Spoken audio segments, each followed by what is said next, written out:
Joseph starts this hour in Providence, Rhode Island. Hi, Joseph. How are you? Good, sir. How are you? Better than I deserve. What's up? I just wanted to call you today to get some advice from you. I'm having some issues with my girlfriend. I'm trying to get her to do the debt snowball with me, and she's got like 5 credit cards and some student loans. Her cars are paid off. She's got her own house. She's got about $150,000 left on her mortgage, and I'm just really trying to talk with her and get her on the bandwagon with that. And she's got some problems with anxiety and depression and stuff, and talking about that, according to her, supposedly triggers that, and it's just been very difficult. Mm-hmm. Is she in counseling for her anxiety and her depression? She was at a time, and she stopped for a few months. Okay. Well, if you have anxiety and depression to the point that you cannot live your life well, you need help with that. And you don't get to stop. You get help until you get healed. And you need some healing. Because when you say you can't talk about money, what you're saying is I can't talk about life, because money flows to every part of your life. Right. And so it might be that that's a load of crap.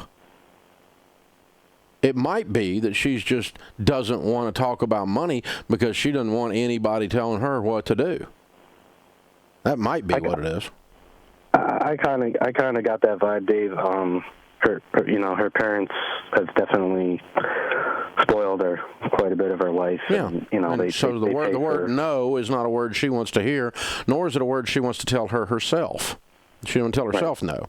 And so it ain't anything to do with her anxiety or her depression. It's got to do with she being a spoiled brat. It could be. I don't know. I'm just guessing. It could be. It could be both. But anyway, so here's the deal. There are 4 things that marriage research tells us you must be in agreement on if you want a high probability of a successful marriage. The number 1 cause of divorce in North America today and trouble in marriage is money fights. Mm-hmm. Number 1, okay? And so, anytime you find the number 1 cause of something, you deal with that if you're going to be doing that something. So if this relationship's going to get serious and move towards marriage, this has to be dealt with, is what I'm saying. You guys have to have some discussions. You have to get on the same page. You have to have an agreed value system to go forward, because if you marry a princess, you're going to have what's known as a long freaking life. Okay? Right. So you don't want to do that. And if she marries a jerk that doesn't want to work much and doesn't want to pay his bills, she's going to have a long life, right? And so you guys need to be in alignment about how you're going to handle money and what our view of money, savings and debt and investing and generosity is. And we need to have some alignment on those things. Now, she doesn't have to be exactly like you, but you need to have had these discussions and be in alignment on those. The other three things, by the way, in the statistical data on marriage or being in agreement on in-laws, kids, and religion. Right. Kids, if we're going to have them, how many and how they're going to be treated. Are the inmates going to run the asylum? How are we going to deal with boundary issues and extended family, which is crazy in-laws and so forth, interfering people, all that kind of junk. And then, religion, and Christians call that unequally yoked. So anyway, if you're in agreement on those 4 things and you've had some good pre-marriage counseling and good, healthy, non-toxic discussions where we're aligned on those 4 things, statistically you have a very high probability of your marriage winning.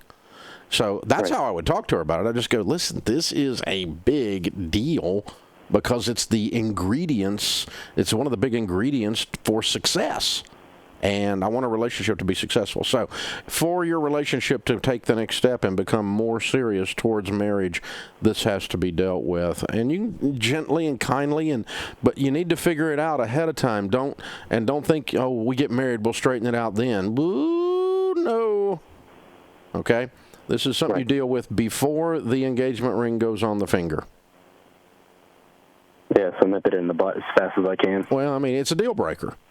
Right. And it's not because money is that big a deal. It's because your value system, how you spend money, says what's important to you.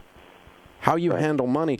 And if you're going to put your hands over your ears and go la la la la la la la la la and act like we don't have to deal with this, and somebody's going to swoop in, the fairy godmother's going to take care of us, the government's going to help us retire, which is well known for its ability to handle money, you're going to be broke your whole life. I mean, I can spend on these credit cards. There's no end in sight. You're not in Congress. You got to have a plan. Right. So that's the thing. So if in other words, if we're going to practice denial because it causes us stress, denial's a river in Egypt. We can't do this. It doesn't work, man.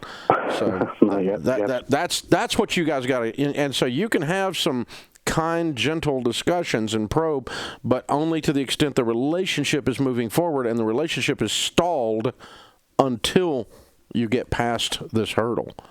At some point. Now, again, if you've been on 3 dates, it's not something you talk about that much. That would be weird. But unless you met in the Dave Ramsey community or something on Facebook, which we've now had 3 engagements on there. But if you didn't meet there, then it's weird to talk about this on the first 2 or 3 dates. It's it's a lot of stuff you don't. It's a very intimate subject. It's not something you do in casual conversation the first go round or two. So anyway, that's.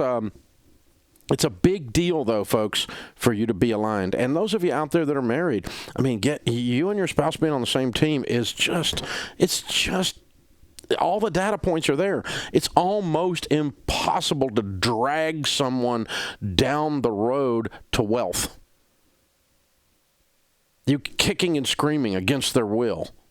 It's almost impossible to do that. And it's almost impossible to out-earn someone's spending addiction. It's almost impossible to out-earn your stupidity and lack of organization. I tried it. I couldn't do it. I'm pretty good at making money, but I couldn't make enough money to get past my stupid, because I do stupid big when I do it. And so you cannot do this. You've got to be aligned. You've got to be on the same team. You have to make decisions together that are major decisions and be unified about it. And Sharon and I practice that to this day. It is the recipe to a great marriage. It increases communication, quality communication. It increases intimacy. It increases the probability of you building wealth, working together. You are not roommates once you put the finger in the ring and you say, I do.